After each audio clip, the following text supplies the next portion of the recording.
तो आज अपन शुरू करते हैं टेरिडोफाइट।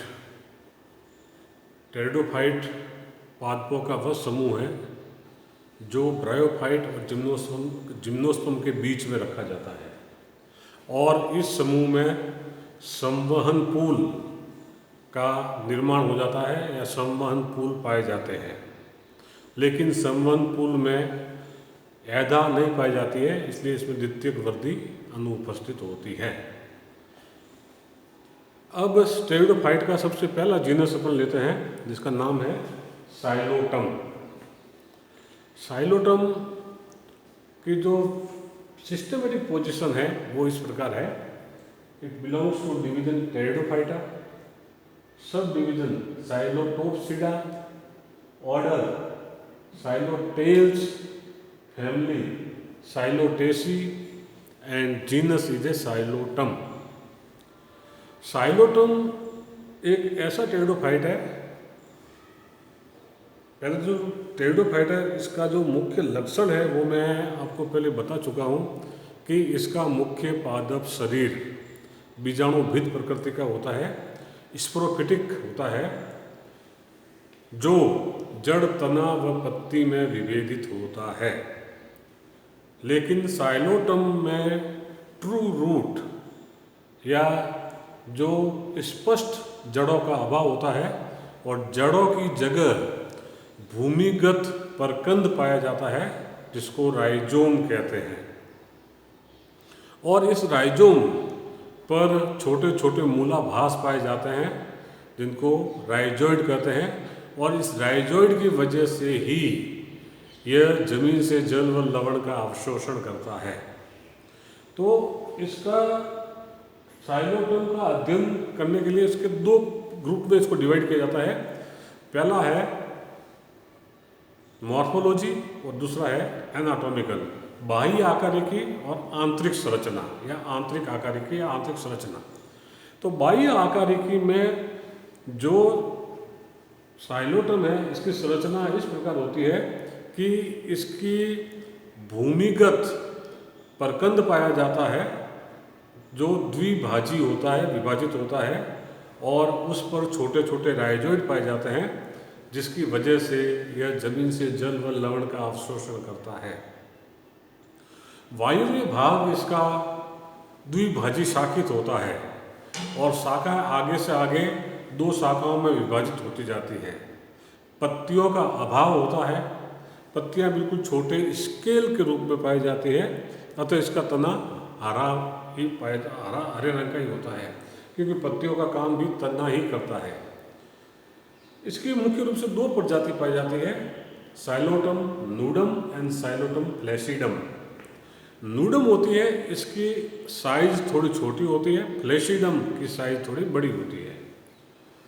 अब इसके जो बाह्य आकार है इसमें और अंतर यह है कि इसका जो बेसल पार्ट है, बेसल पार्ट सिलेंड्रिकल होता है। जो तने का भाग जो जमीन के संपर्क में होता है वहाँ पर तना बेलनाकार होता है, सिलेंड्रिकल होता है, और ऊपर वाला भाग तना ट्राइएंगुलर त्रिकोणीय होता है, और कभी कभी ये बिल्कुल फ्लैटन्ड रिबन नुमा हो जाता है।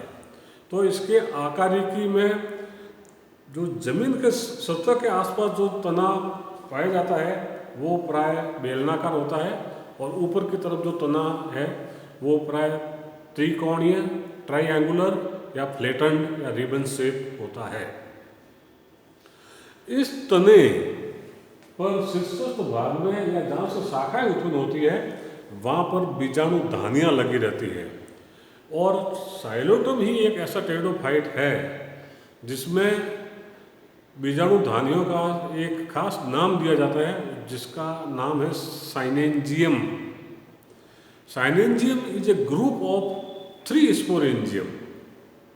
साइनेंजियम का तात्पर्य यह है कि इसमें 3 बीजाणु धानियाँ फ्यूज हो जाती है, फ्यूज होकर एक संरचना का निर्माण करते हैं और उस संरचना को साइनेंजियम कहते हैं। तो तीनों बीजाणु धानियाँ पृथक पृथक नहीं दिखती है, इसको आगे जाके अपन देखेंगे। पृथक पृथक नहीं दिखती है, बिल्कुल जुड़ी हुई प्रतीत होती है और इस जुड़ी हुई संरचना को साइनेंजियम कहते हैं। इस साइनेंजियम के अंदर ही बीजाणुओं का निर्माण होता है और बीजाणुओं के अंकुरण से प्रोथैलस का निर्माण होता है। उस प्रोथैलस पर जननांगों का निर्माण होता है। जननांगों में नर जननांग में एंथेरोजॉइड जो हवा या पानी में तैरता हुआ मादा जननांग तक पहुंचता है और वहां पर अंड कोशिका को निषेचित करता है। अब इसके आंतरिक संरचना में जो राइजोम है, इसके राइजोम के टीएस की संरचना का अध्ययन करना है। तने के टीएस का अध्ययन करना है। तने में कौन से basal part and apical part, जो आधारीय भाग है और जो शीर्षस्थ भाग है, दो अलग अलग कट टीएस करेंगे।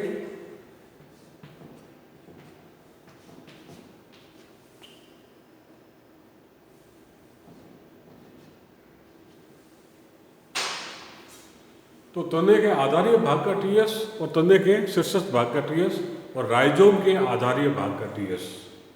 तो आज अपन देखते हैं राइजोम का टीएस। जब अपन राइजोम का सेक्शन काटते हैं, जैसा कि मैंने बताया, इसमें स्पष्ट जड़ों का अभाव होता है और जड़ों के स्थान पर भूमिगत प्रकंद या राइजोम पाया जाता है। इस राइजोम का अनुप्रस्थ काट काटते हैं तो अनुप्रस्थ काट ऐसा दिखाई देता है। अनुप्रस्थ काट में दो डायग्राम बनाने हैं। एक तो रेखीय डायग्राम बनाना है और उस रेखीय डायग्राम का थोड़ा पार्ट लेके कोशिकीय चित्र बनाना है। रेखीय डायग्राम में तो बिल्कुल एक उसकी आउटलाइन आ जाती है कि उसमें क्या क्या संरचनाएं पाई जाती है, जैसा कि मैंने एक गोल बनाया है। और सर्कुलर में बिल्कुल ये सेलुलर पार्ट है, बाकी ये कंप्लीट। तो डायग्राम दो बनाना है, मैंने दोनों ही एक में बना दिया है। दो डायग्राम बनाना है, एक आउटलाइन डायग्राम और एक सेलुलर डायग्राम। इसका जब टीएस काटते हैं तो टीएस में मुख्य रूप से तीन भागों में विभाजित किया जाता है: एपिडर्मिस, कॉर्टेक्स एंड स्टिल या रंभ। तो इस राइजोम की जो सबसे बाह्य परत होती है उसको एपिडर्मिस कहते हैं और उस एपिडर्मिस के बाहर एक मोटी क्यूटिकल की परत पाई जाती है।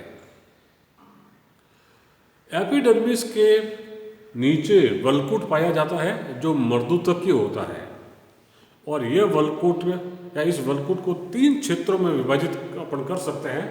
जो सबसे बाह्य क्षेत्र होता है, उस बाह्य क्षेत्र के वल्कुट की कोशिका, जैसा कि मैंने बताया कि मर्दुतकीय होता है, उन कोशिकाओं के अंदर कुछ कोशिकाओं में कवक तंतु पाए जाते हैं जिसको माइकोराइजा कहते हैं और जो जमीन से फॉस्फेट और नाइट्रेट का अवशोषण करके पौधे को उपलब्ध कराते हैं। तो जो वल्कुट का बाह्य भाग है उसमें माइकोराइजा पाया जाता है और वो जमीन से नाइट्रेट और फॉस्फेट का अवशोषण करके पौधे को उपलब्ध कराता है।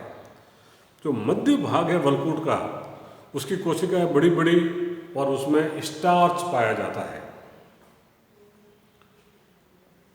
वल्कुट का जो आंतरिक भाग है वो डार्क रंग का होता है और उसमें एक खास तरह का केमिकल पाया जाता है जिसको फ्लोबाफेन कहते हैं। फ्लोबाफेन नाम का केमिकल पाया जाता है। वल्कुट की सबसे आंतरिक परत को एंडोडर्मिस कहते हैं और इस एंडोडर्मिस के अंदर कैस्पेरियन पट्टिका पाई जाती है। अब तीसरी बारी आती है रंभ की। तो पेरिसाइकल और उसके अंदर पाए जाने वाले सभी ऊतकों को रंभ कहते हैं। पेरिसाइकल और उसके अंदर पाए जाने वाले सभी ऊतकों को रंभ कहते हैं। तो रंभ में सबसे बाह्य परत पेरिसाइकल पाई जाती है जो एकल परतीय होती है और मर्दुतक की बनी होती है। इसके अंदर रंभ पाया जाता है या संवहनपूल पाया जाता है, और इसमें जो रंभ होता है वो ठोस प्रकार का होता है। ठोस प्रकार से तात्पर्य यह है कि इसमें पीत नहीं पाया जाता है। केंद्र में जाइलम पाया जाता है और जाइलम के चारों तरफ फ्लोएम पाया जाता है। तो जब पीत अनुपस्थित होता है उस तरह की दशा को ठोस रंभ या प्रोटोस्टिल कहते हैं। प्रोटोस्टिल। तो इसमें जाइलम है, xylem is surrounded by phloem. तो बीचों बीच में जाइलम होता है जो चारों तरफ से फ्लोएम से घिरा हुआ होता है। तब इस तरह की कंडीशन पाई जाती है उसको ठोस रंभ या प्रोटोस्टिल कहते हैं।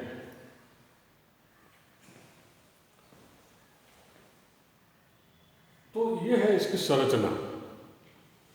तो स्टिल क्या है? स्टिल को कैसे डिफाइन कर सकते हैं?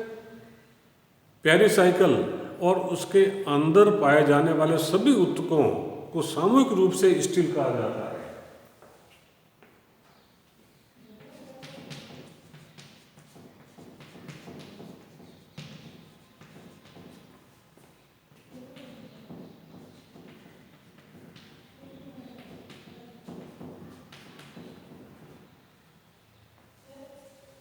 स्टिल क्या है? Pericycle plus phloem plus xylem, तीनों को मिला के ये स्टिल कहलाता है। और ये स्टिल कैसा है?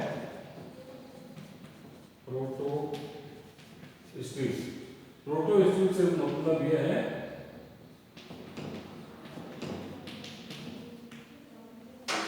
प्रोटोस्टिल से तात्पर्य यह है इसके अंदर प्रोटोस्टिल पाया जाता है साइलोटम के अंदर। और प्रोटोस्टिल से तात्पर्य यह है कि इसमें पीत नहीं पाया जाता है।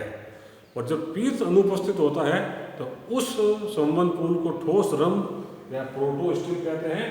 और जब पीत इसमें मौजूद हो तो उसको साइफोनोस्टिल कहते हैं, नाल रंभ कहते हैं। नाल रंभ या साइफोनोस्टिल।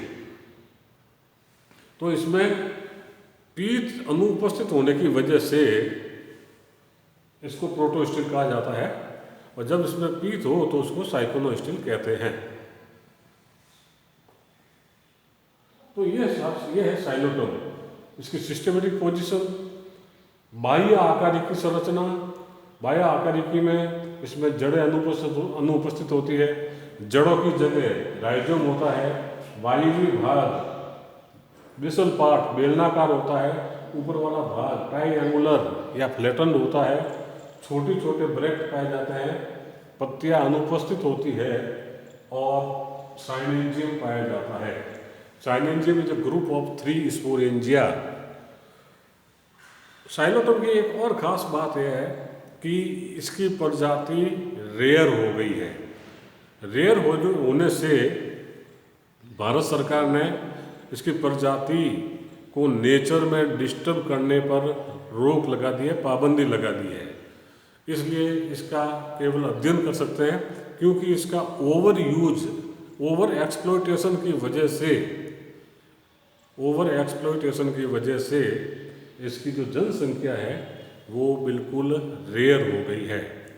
तो ये है साइलोटम के बाह्य संरचना और राइजोम की आंतरिक संरचना।